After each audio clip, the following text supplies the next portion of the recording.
Baik, Assalamualaikum warahmatullahi wabarakatuh. Waalaikumsalam warahmatullahi wabarakatuh. Pada hari ini kita bersyukur kepada Allah Subhanahu wa Ta'ala dapat kunjungan kehormatan dari keluarga besar Ibu Hajah Elvi dari Bukit Duri beserta dengan anak dan cucunya. Alhamdulillah bisa kumpul di tempat kami Jalan Tebet Barat 10A nomor 48 Tebet Barat, Jakarta Selatan. Alhamdulillah, terima kasih kepada Ibu Hajah Elvi dan keluarga semuanya. Semoga Allah akan memberikan balasan kepada Ibu Elvi dan semua keluarga besarnya. Amin. Jazakumullah khairan katsiran. Insyaallah kita saling memaafkan dan juga kita insyaallah saling memberikan nasihat, saling mengingatkan akan kebenaran dan akan kesabaran kita untuk menjalani hukum-hukum Allah, perintah Allah dan meninggalkan larangan Allah Subhanahu wa Ta'ala. Baik, hadirin sekalian yang dirahmati Allah Subhanahu wa Ta'ala, saya ingin menyampaikan sedikit saja dalam pertemuan ini sebagai kenang-kenangan pertemuan kita bahwa yang paling utama dalam kehidupan ini adalah kita dapat menyenangkan hati kedua orang tua. Kenapa? Karena di dalam ajaran Islam itu sudah sangat jelas ya, di surat Luqman ya, dan sebagainya itu sudah sangat jelas kita diperintahkan untuk taat dan patuh kepada kedua orang tua kita. Ya, saya sangat tertarik sekali ya masalah birrul walidain ini. Kenapa? Karena di akhir-akhir ya, dewasa ini birrul walidain ini banyak dilupakan oleh anak-anak muda. Tapi bukan anak muda yang ada di sini, yang ada di sana. Yang melupakan di sini bangga, takut semua. Sangat baik, insyaallah menjaga betul-betul ya, birrul walidain ajaran Rasulullah dipegang untuk terus dilaksanakan supaya tidak tidak salah jalan. Karena apa? Sumber kebahagiaan itu ada fungsinya di kedua orang tua. Makanya ada anak-anak muda sekarang bernyanyi atau berpantun, burung dara terbang gimana sih? Terbang tinggi di atas udara. Kalau adik-adik hendak selamat, turut perintah ayah dan bunda. Itu intinya. Bagaimana pintarnya, bagaimana kayanya, bagaimana hebatnya, terkenalnya, populer, kalau dia tidak patuh, tidak sayang, tidak mau menghormati kedua orang tuanya, tidak akan mendapatkan kebahagiaan. Kenapa? Karena ridullah fi ridul walidain, suhtullah fi suhtil walidain. Itu kita pegang. Kita hidupnya dengan mencari keridhaan Allah. Keridhaan Allah itu ada keridhaan kedua orang tua kita, ayah dan ibu. Nah ini ya untuk adik-adik, anak-anak kita semua yang terutama. Ini yang perlu kita tanamkan betul-betul kepada anak cucu kita, kepada keluarga kita. Jangan sampai orang tua kita ya, merasa sedih karena perbuatan kita. Jangan sampai merasa sedih, jangan sampai merasa kecewa. Ya, kenapa? Karena perbuatan kita. Sabda Rasulullah Sallallahu Alaihi Wasallam, rohima anfuh. 3 kali Rasulullah. Rohima anfuh, rohima anfuh, rohima anfuh. 3 kali mengingatkan. Sungguh terhina. Rohima anfuh itu artinya sungguh terhina.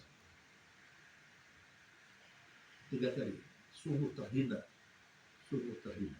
Sahabat bertanya, Rasulullah, ya, siapa yang terhina itu?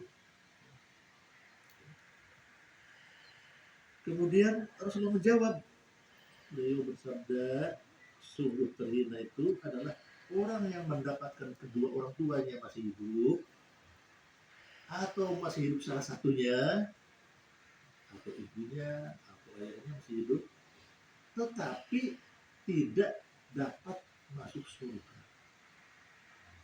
Itu akan terhina. Kenapa tidak masuk surga? Karena tidak membahagiakan kedua orang tua. Jadi kunci masuk surga bagi kedua orang tua. Tolong diresapi, ya. Tolong dijaga betul-betul hati kedua orang tua kita, hati kedua orang tua mertua kita, jangan sampai terluka. Tolong perhatikan betul, jangan sampai merasa sedih.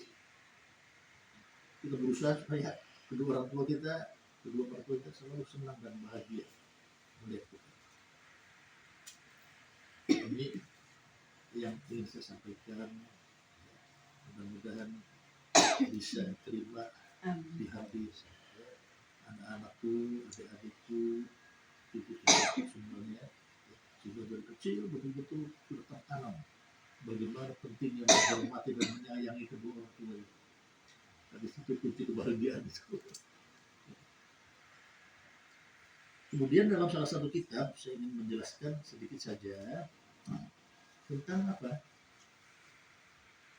Al-Imam Abi Zakaria Yahya bin Syarif An-Nawawi dalam satu kitabnya menjelaskan. Nah ini penjabarannya nih dari tadi. Apa menjaga orang tua itu dengan apa? Ya, satu, dengan memberikan makanan yang diperlukan, yang diinginkan oleh kedua orang tua. Jadi seyogianya anak itu nanya pada orang tua, ya, Pak, Bu, Bapak, Papa, Ibu, ya, pengen apa gitu, mau makan apa? Pagi ditanya, siang ditanya, sore ditanya. Asal tanya aja, ya. Orang tua juga tidak akan minta macam-macam. Orang tua itu lebih halus perasaannya, ya. Tidak akan meminta yang lebih dari kemampuan anaknya. Pertanyaan anak-anak yang demikian kepada seorang ayah, seorang ibu, itu sangat menyenangkan. Ya Allah, anakku beri perhatian sama aku. Dia berdoa semoga anak-anak menjadi selamat di akhirat, dimudahkan urusannya, dimudahkan bisnisnya, dimudahkan sekolahnya. Sekali saja ayah ibu itu berdoa, sudah cukup bekal menuju kebahagiaan. Imam Syafi'i berkata, sekali saja orang tua mendoakan anaknya, itu langsung diterima oleh Allah. Karena orang tua itu seperti doa Nabi kepada umat. Satu saja. Apalagi doa orang tua berkali-kali. Sudah, pasti akan Allah dengarkan dan Allah dengarkan. Itu anak-anak yang soleh dan soleha selalu bertanya. Itu nomor satu. Ya. Kemudian kedua, dalam kitabnya itu dijelaskan, kedua orang tua itu memerlukan pelayanan dari anak-anak dan cucu. Nah, seperti itu kayak bapak begini, umur sudah 72 tahun. 72 tahun. Ini memerlukan pelayanan nih. Anak-anak itu ngerti. Apa tuh pelayanannya? Ya mungkin minta minum malam hari, ya. kita diskusi malam hari jam 3 tahajud itu lapar ya. Mungkin perlu makan buah, mungkin perlu lain apa, kita menyiapkan diri untuk kepentingan ayah dan bunda. Yang ketiga, memenuhi panggilan, bilang ya memanggil. Tuh, ini ya, bukan nembak terus. Elsi ya. Elsa tar kan, tapi nggak datang. Kalau dipanggil tuh datang. Nah ini artinya nih, kalau kita dijelaskan nih, kalau dipanggil orang tua datang, segera. Tuh, harus segera. Datang segera. Ada apa, Pak, Bu? Ya, segera. Datangnya itu adalah hukumnya wajib. Dan itu sudah menjadi ibadah yang luar biasa. Pahala yang besar. Ikhlas karena Allah, kita mendatangi panggilan orang tua. Nomor 2 tadi 3. Keempat, patuh bila ia menyuruh selain nasihat. Jadi kalau orang tua itu nasihati, dengarkan dan patuhi. Kalau melanggar perintahnya atau nasihatnya, itu sama dengan melanggar perintah Allah. Ya, makanya perintah orang tua itu ya, sepanjang dia bukan nasihat. Misalnya nih, maaf, anak, Bu, saya minta izin mau pergi ke Gorontalo. Ada apa nak? Ini pekerjaan begini. Orang tuanya merenung ya, mungkin mohon Allah kesulitan hidayah gimana ya.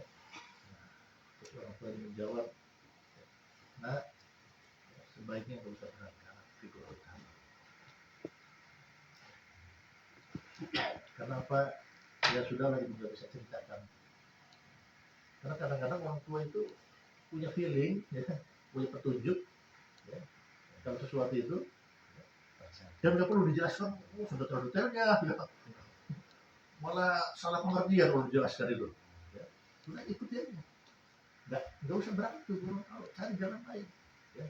Mungkin berangkatnya jadi ke Aceh, ya, atau kemana, itu salah satu contoh. Tuhan itu, oh ya, patuh. Ayah ibu, saya patuh tidak berangkat ke Gorontalo. Ibu melarang saya. Bagaimana hukumnya? Wajib. Patuh pada orang tua itu wajib. Sama hukumnya suami memerintah kepada istri. Perintah suami pada istri itu wajib dilaksanakan oleh istri. Wajib. Sepanjang bukan maksiat. Nah, jadi ingat kepatuhan seorang anak kepada orang tua, kepatuhan seorang istri kepada suami. Ini paling penting itu. Pokoknya kedua orang tua, suami, pegang itu bagi ini, bagi anak. Jangan sampai menyakiti hati orang tua, dan juga jangan sampai melanggar perintah suami. Kalau tidak melaksanakan perintah suami, itu dosa. Haram hukumnya tidak melaksanakan perintah suami. Misalnya, Elsa, coba tolong berikan bubur ayam nih. Abang lagi pegang bubur ayam. Nah, wajib tuh hukum itu. Elsa berangkat, wajib berangkat cari bubur.